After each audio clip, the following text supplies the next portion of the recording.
What's going on? It's Mike Hash here, and we're going to be doing another tier list of movies. So, this franchise of films that we will be doing a tier list of is the Pirates of the Caribbean film franchise. Now, this one is near and dear to the heart of Haas right here. I've been watching it probably every year of my life ever since the first one came out. I always happen to just put on a new film and stuff like that, and I've seen 3 of the films in theaters.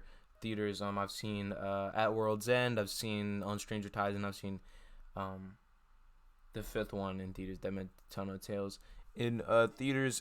And I really would have killed to see the first 2 in theaters, but I was probably too young for them. And I even saw the 3rd one when I was it was 2007. I was 3 years old when I saw it.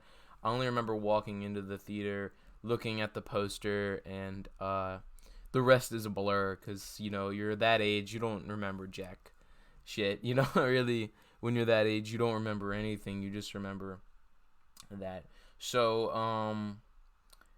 I do always remember, though, watching the VHS tape of the first one. I'd always just watch it, and I'd always dress up as Jack Sparrow. I'd always carry around a sword or something like that. I'd get the, you know how it is. I'd always dress around as Jack Sparrow.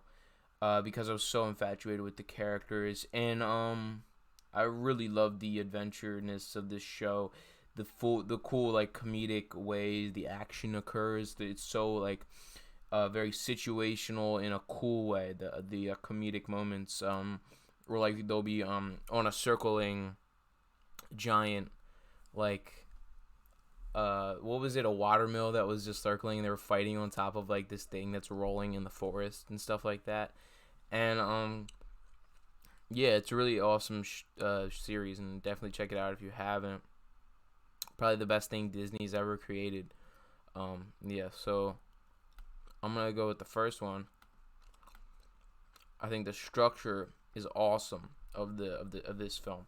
It just starts off, and there's that cool scene where like they stumble upon a pirate wreckage, and then the Black Pearl is behind everything, and the one character sees it, and that's Elizabeth Swann, and then she wakes up, and then she gets brought onto this mystery when she's holding on to a gold medallion, this cursed treasure that these pirates are looking for. They want to remove the curse from themselves, so there's a fight between cursed pirates, and also Jack Sparrow's in the mix. And what's cool about Jack Sparrow is he's never on one side. He's always on the other side, trying to be nice to the other side.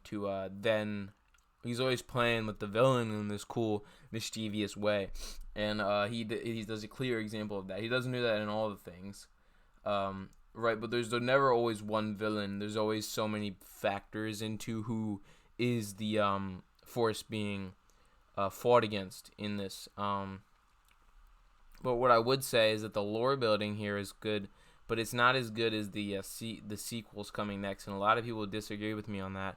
But I'd had to say that on an emotional level, and on a level of the action, Dead Man's Chest is the best.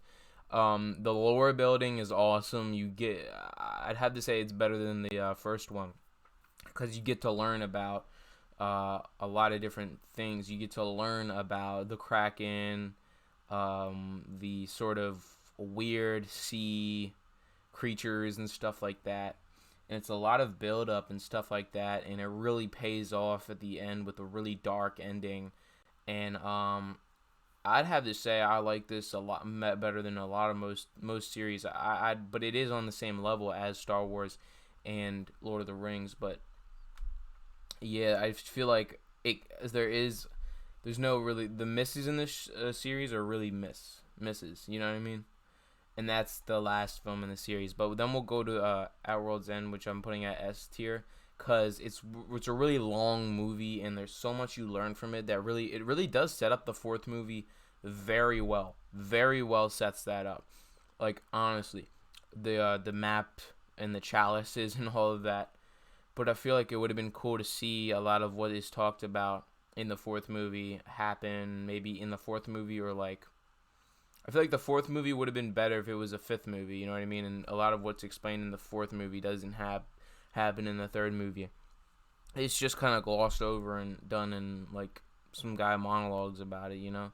But the fourth movie right here, nah, I'm gonna put it at the A tier right here, cause it's the adventure, the mermaids, and the island that they're on. What's awesome is when the pirates, they discover like a new island in this series, and then they go on the island, and something crazy fucking happens or something like that. Now, honestly, I'm gonna have to put it at the B tier because there's a lot of characters from the first 3 films that aren't in this. And I don't think any movie series can ever match the first 3 Pirates of the Caribbean films. And at this one, I have to put it the last tier. It's just Javier Bardem was not that great of a villain, and there's a lot of it trying to be funny and it doesn't work. But I still, Captain Jack Sparrow, he always carries the series.